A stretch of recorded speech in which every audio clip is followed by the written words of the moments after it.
6 horas da manhã. O ar ainda fresco da alvorada beijava o rosto de Marina Santos enquanto ela subia a imponente escadaria de mármore que levava à entrada principal da Quinta dos Almeida. O cascalho do longo caminho de acesso estalava sob os seus sapatos modestos. Carregava a sua mala de ombro, simples e gasta pelo uso, mas o seu coração transbordava de uma esperança quase palpável. Aos 28 anos, após meses de incerteza e portas fechadas, conseguira finalmente um emprego como ama para uma das famílias mais abastadas da região. Aquele salário era mais do que um rendimento, era a promessa do tratamento de que a sua mãe doente tanto precisava, a chave para saldar as dívidas que se tinham acumulado como uma nuvem negra sobre a sua vida. A propriedade era de uma grandiosidade que a deixava sem fôlego. 3 andares de uma arquitetura clássica e imponente, rodeados por um jardim meticulosamente cuidado que se estendia até onde a vista alcançava, uma piscina de um azul cintilante que parecia um pedaço de céu na terra. Era o tipo de luxo que Marina apenas conhecera através das páginas das revistas de sociedade. Contudo, para além da opulência, o que mais a impressionava era o silêncio denso e pesado que envolvia o lugar, uma quietude tão profunda que parecia que a própria quinta padecia de uma doença silenciosa. Marina, uma voz fria e cortante, desprovida de qualquer calor, ecoou pelo vasto hall de entrada, fazendo-a sobressaltar-se. Era Valentina Almeida, uma mulher de 35 anos, com a elegância de uma supermodelo e um olhar que parecia cortar como lâminas de gelo. É a nova ama. Sim, senhora. Marina Santos, muito prazer, respondeu Marina, tentando manter a compostura. Valentina percorreu-a com um olhar crítico, dos pés à cabeça, notando as roupas simples, a mala velha, os sapatos que denunciavam longas caminhadas. Espero que compreenda a enorme responsabilidade que tem aqui. O meu enteado, o Gabriel, é uma criança especial. Como assim, especial? Perguntou Marina, a curiosidade a sobrepor-se à intimidação. Há de descobrir, respondeu Valentina, virando-lhe as costas abruptamente. Siga-me. Subiram em silêncio a escadaria interior, os passos a ecoarem no mármore polido. No segundo andar, pararam em frente a uma porta de madeira maciça. Do interior, Marina ouviu uma tosse fraca e seca. Quando Valentina abriu a porta, a visão que a acolheu fez o seu coração apertar-se. Num grande leito de dossel, jazia um menino de uns 7 anos, a pele pálida como cera, com olheiras profundas a emoldurar uns olhos grandes e tristes, a sua respiração audivelmente difícil. Gabriel, esta é a Marina, a tua nova ama. O menino ergueu os olhos cansados, um brilho fugaz de curiosidade a passar por eles. Olá, sussurrou, a voz rouca e frágil. Marina sentiu uma onda de compaixão. Aquela criança estava, sem sombra de dúvida, muito doente. Olá, Gabriel. Como te estás a sentir? Perguntou com a voz mais suave que conseguiu. Cansado, respondeu ele, interrompido por um novo acesso de tosse. O Gabriel tem uma condição respiratória crónica, explicou Valentina com uma frieza clínica. Passa a maior parte do tempo na cama. A sua única função é dar-lhe os medicamentos nos horários certos e chamar-me se ele piorar. Marina observou o quarto.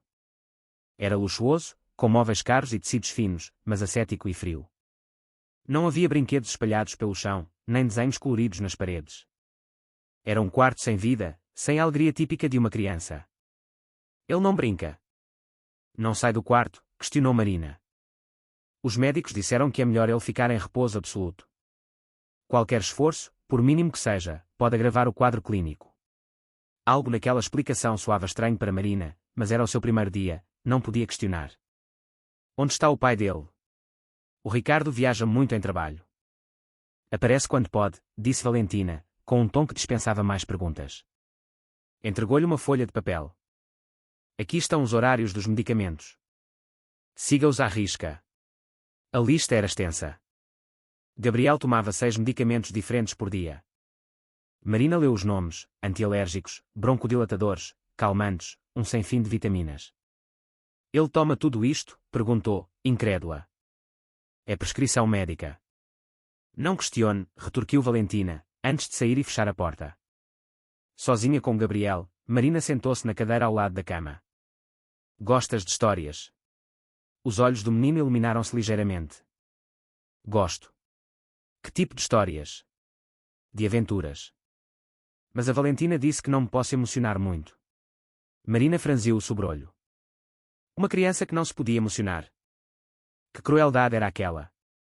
E do que é que mais gostas de fazer? Gabriel pensou por um momento. Antes eu gostava de correr no jardim. Mas agora já não posso. Desde quando é que não podes? Desde que a Valentina veio morar para aqui. Ela disse que o médico avisou que era perigoso. Uma sensação desconfortável instalou-se no estômago de Marina. Há quanto tempo é que ela mora aqui? Há uns 2 anos. Desde que a minha mãe morreu. A tua mãe morreu? Perguntou Marina, com cuidado. O rosto de Gabriel anuviou-se de tristeza. Num acidente de carro. O papá ficou muito triste e depois a Valentina apareceu para cuidar de nós. Marina compreendeu. Valentina não era a mãe biológica, mas a nova companheira do pai. E, pelo que parecia, o seu afeto pelo menino era nulo. Durante aquele primeiro dia, Marina observou tudo com atenção redobrada.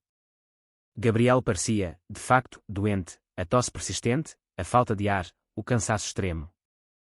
No entanto, havia momentos fugazes em que um brilho de energia parecia querer emergir, um desejo de se levantar, de brincar, que ele rapidamente reprimia, como se por medo. Gabriel, sentes dor em algum lado? Não.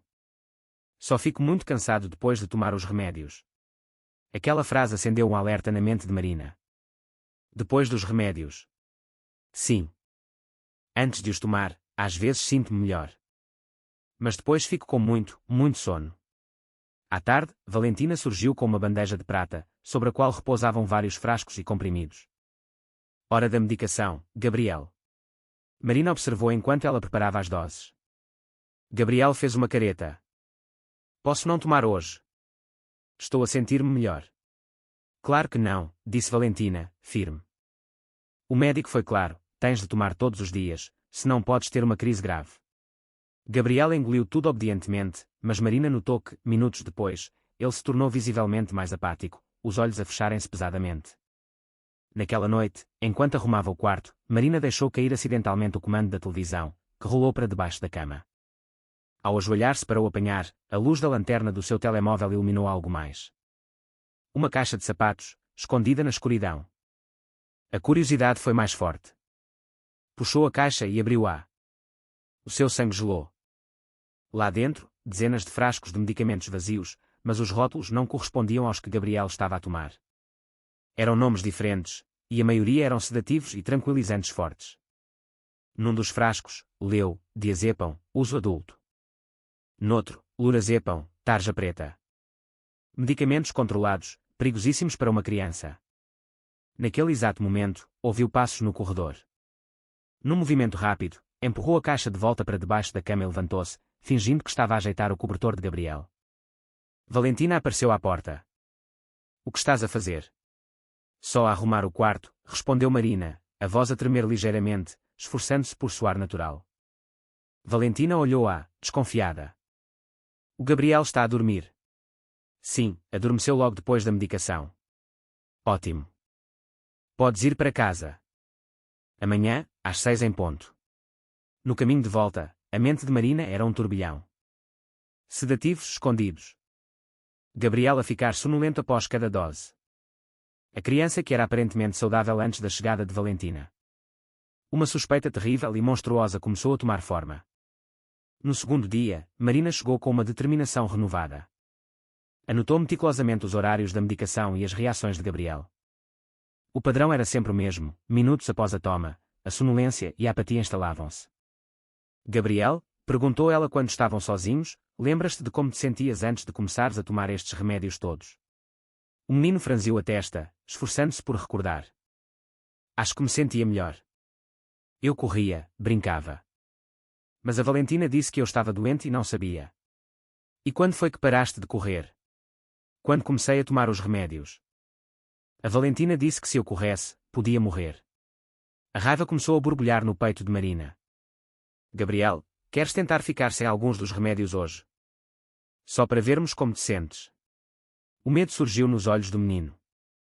A Valentina vai ficar zangada. Ela não precisa de saber. E se te sentires mal, damos o remédio na hora. Prometo. Gabriel hesitou, mas acabou por concordar. Quando Valentina trouxe a bandeja, Marina engendrou uma distração. Senhora Valentina, posso fazer uma pergunta sobre a dieta do Gabriel? Pensei que talvez pudesse preparar algo mais nutritivo para ele. Enquanto Valentina discorria sobre as restrições alimentares, Marina, com um movimento discreto e rápido, despejou metade dos xaropes no vaso da planta ao lado da cama. Gabriel tomou apenas metade da dose habitual. 2 horas depois, aconteceu algo que fez o coração de Marina saltar. Gabriel sentou-se na cama, sozinho, pela primeira vez desde que ela chegara. Marina, estou a sentir-me estranho. Estranho como? Menos cansado. Como se me pudesse levantar. Marina mal conteve a emoção. Queres tentar pôr-te de pé? Gabriel hesitou, o medo a lutar com a esperança. Com a ajuda de Marina, ele colocou os pés no chão. Conseguiu erguer-se, cambaleante, mas de pé. Não acredito, sussurrou ele, os olhos arregalados. Há tanto tempo que não conseguia. Nesse instante, passos soaram no corredor. Rapidamente, Marina ajudou a voltar para a cama. Valentina entrou. Como é que ele está? A dormir, mentiu Marina. Mas Valentina notou algo. Ele parece diferente hoje. Como assim? Menos sonolento. O seu olhar desconfiado fixou-se em Marina. Deste-lhe todos os remédios. Claro que sim. Naquela noite, Marina foi para casa com a certeza aterradora de que Gabriel estava a ser deliberadamente drogado. Precisava de mais provas. No terceiro dia, decidiu ser mais ousada. Assim que Valentina saiu para as compras, Marina suspendeu por completo a medicação. Hoje vamos ver como te sentes sem nenhum remédio, disse ela. O nervosismo de Gabriel era palpável. E se eu ficar doente? Eu estou aqui contigo. Se te sentires mal, damos o remédio imediatamente. As primeiras 2 horas correram normalmente. Gabriel dormiu um pouco, mas era um sono natural, não um estado comatoso induzido pelos fármacos. Na terceira hora, acordou visivelmente mais alerta. Marina, tenho fome. Foi a primeira vez que o ouviu expressar apetite. Marina foi à cozinha e, quando voltou, encontrou Gabriel sentado na cama a brincar com um carrinho que estava esquecido numa prateleira. Gabriel, estás a brincar? Sim, disse ele com um sorriso genuíno, o primeiro que ela via. Estou a sentir-me melhor. À tarde, Gabriel conseguiu caminhar pelo quarto. Os seus músculos estavam fracos, mas ele caminhava. E o mais espantoso, não tossiu uma única vez. Não teve falta de ar. Marina, disse ele, parando a meio do quarto, acho que não estou doente de verdade. Por que é que achas isso? Porque só me sinto mal depois dos remédios. Quando não os tomo, sinto-me normal. Uma mistura de alívio e fúria tomou conta de Marina. Alívio por saber que ele estava bem. Fúria por alguém estar a infligir-lhe aquele mal. Quando Valentina regressou, Gabriel estava de novo na cama, a fingir sonolência. Mas os seus olhos tinham um brilho diferente. Deste-lhe os remédios? Perguntou Valentina. Sim, mentiu Marina. Valentina examinou. Ele está estranho hoje. Não sei. Diferente. Pegou no termômetro. A temperatura estava normal. A respiração, regular. Esquisito, murmurou Valentina. Normalmente, a esta hora, ele está muito mais debilitado. Naquela noite, Marina tomou uma decisão. Tinha de confrontar Valentina, mas precisava de provas irrefutáveis. No quarto dia, enquanto Valentina estava ao telefone numa longa chamada, Marina recolheu pequenas amostras de cada um dos medicamentos. Colocou-as em pequenos frascos que trazia na mala. À tarde, levou as amostras ao seu amigo Carlos, um farmacêutico. Carlos, podes analisar isto para mim? Claro. O que é? Marina hesitou. Preciso de saber se o conteúdo corresponde ao que está nos rótulos. Carlos olhou para as amostras com um ar sério.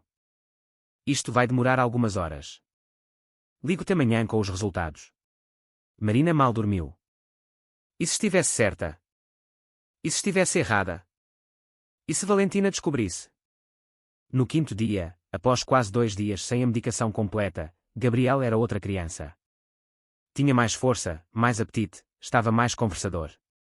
Marina, sussurrou ele, achas que consigo ir até à janela? Vamos tentar. Sozinho, ele caminhou até à janela. Ao olhar para o vasto jardim, os seus olhos brilharam. Lembro-me de brincar lá embaixo. Antes de ficar doente. Queres tentar descer?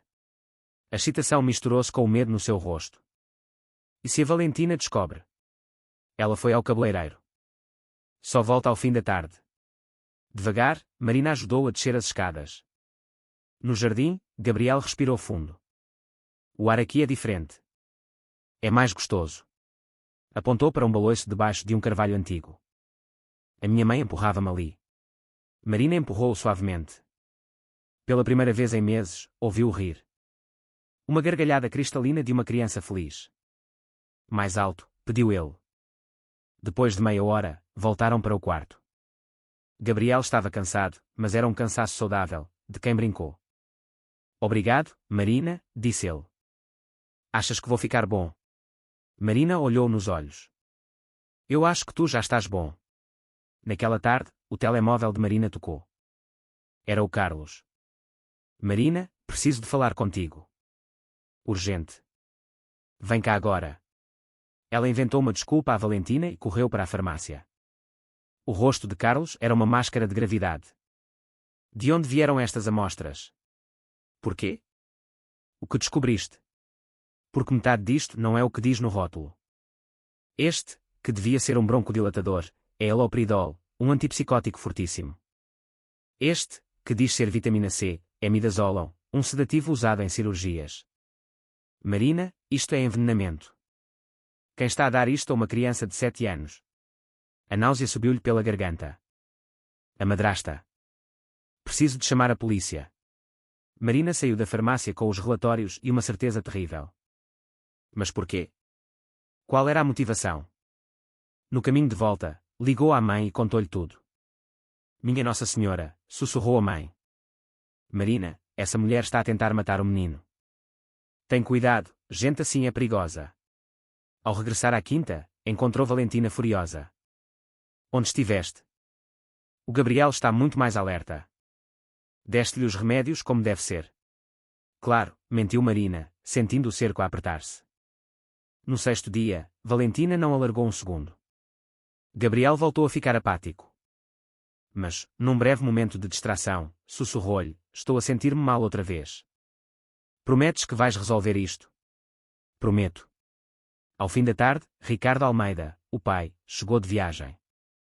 Um homem de 40 anos, com ar cansado. Como está o Gabriel? Perguntou a Valentina. Na mesma, doente mas estável. Ricardo subiu para ver o filho. A interação foi breve e triste. Ao descer, Valentina interessou-o. Querido, o médico, o doutor Mendonça, esteve cá e disse que o Gabriel talvez precise de ser internado. O quadro dele não melhora. Marina sentiu um calafrio. Internado, longe de testemunhas, seria o fim. E ela nunca tinha visto nenhum doutor Mendonça. Naquela noite, desceu à cozinha e encontrou Valentina a preparar as doses para o dia seguinte. Era agora ou nunca. Valentina, preciso de falar consigo. Sobre os remédios do Gabriel. Eu sei o que está a fazer. Valentina virou-se lentamente, o rosto pálido. Está louca. Tenho aqui os exames que provam. Alopridol, midazolam. Está a drogá-lo. O ódio brilhou nos olhos de Valentina. Quem vai acreditar em si, uma ama pobre, contra mim? O Ricardo vai. O Ricardo não vai descobrir, sibilou ela, aproximando-se. Abriu uma gaveta e tirou uma faca de cozinha. Porque você vai ter um acidente. Porquê? Porquê fazer isto ao Gabriel? Valentina riu, um som gélido. Porque aquele miúdo é o único obstáculo entre mim e a herança multimilionária do Ricardo. O testamento deixa-lhe tudo. Se ele ficar com danos neurológicos permanentes, a tutela passa para mim. Você é um monstro. Sou esperta. Valentina avançou, mas Marina foi mais rápida. Agarrou numa panela de ferro e atingiu-a na cabeça. Valentina caiu, atordoada. Marina correu para o quarto de Gabriel. Acorda. Temos de sair daqui agora. Ajudou o menino a descer as escadas. Na cozinha, Valentina levantava-se, o sangue a escorrer-lhe pela testa.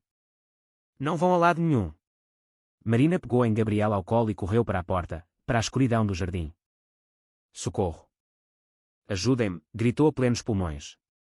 As luzes da casa de aldeia do senhor Antônio acenderam-se ao longe.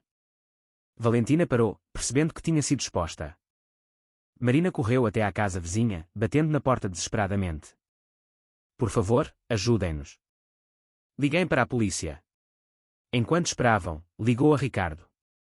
Senhor Ricardo, a sua esposa estava a envenenar o seu filho. Tenho provas. Houve um silêncio chocado. Isso é impossível. Há dias que ele não toma a medicação e está muito melhor. Ele consegue andar, brincar. Venha para casa, por favor. A polícia chegou. Marina contou tudo, entregou os relatórios. Na quinta, encontraram Valentina a tentar queimar os frascos escondidos. Foi presa por tentativa de homicídio. Ricardo chegou nesse momento. Viu Gabriel, alerta e responsivo no colo de Marina, e a verdade abateu-se sobre ele. Gabriel? Tu. Pareces diferente.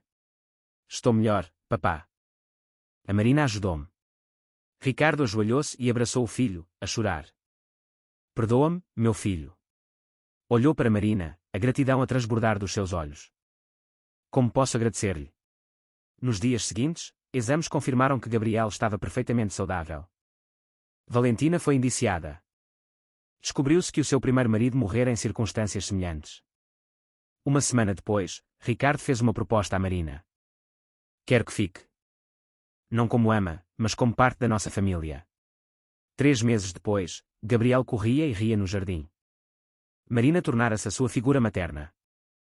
1 ano depois, Ricardo pediu-a em casamento. Você salvou a minha família.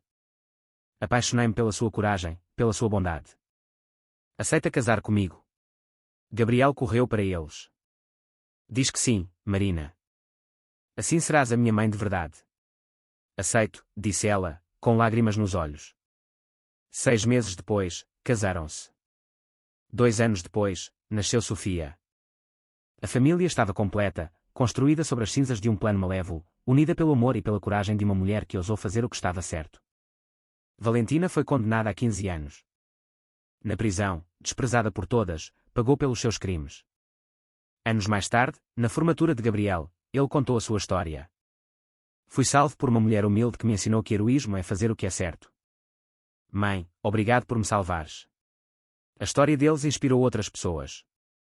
Uma ama, motivada pelo caso, salvou outra criança em circunstâncias idênticas. Gabriel decidiu estudar medicina para proteger outras crianças. Numa noite estrelada, no jardim da quinta que agora era um lar feliz, Ricardo e Marina observavam os filhos a brincar. Vim aqui à procura de um emprego para sobreviver, disse Marina. E acabei por encontrar uma vida inteira. O amor venceu. E, de facto, tinha vencido. Uma família improvável, forjada na adversidade, que provava que os laços mais fortes são os que o coração escolhe. Valentina acabou por morrer na prisão, numa briga com outras reclusas.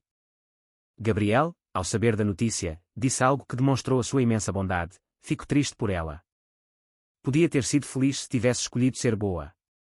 A família Almeida continuou a viver em paz, a sua história é um testemunho de que a coragem de uma pessoa pode, de facto, mudar o mundo. A quinta, antes um lugar de silêncio doentio, ecoava agora com as gargalhadas de crianças felizes, o som mais puro da vitória do bem sobre o mal. A narrativa da corajosa ama tornou-se uma lenda local, um conto sobre como a atenção e o amor de uma estranha puderam desfazer a mais sombria das teias e trazer a luz de volta a uma casa que se encontrava em trevas. E Marina, a mulher que chegara com nada além de esperança, encontrou tudo o que sempre sonhara: uma família, amor e a certeza de que tinha feito a diferença. O seu ato de bravura não só salvou Gabriel, como também curou Ricardo e, no processo, encontrou a sua própria felicidade. A Quinta dos Almeida, antes um símbolo de riqueza fria, transformou-se num farol de esperança e amor. Para sempre.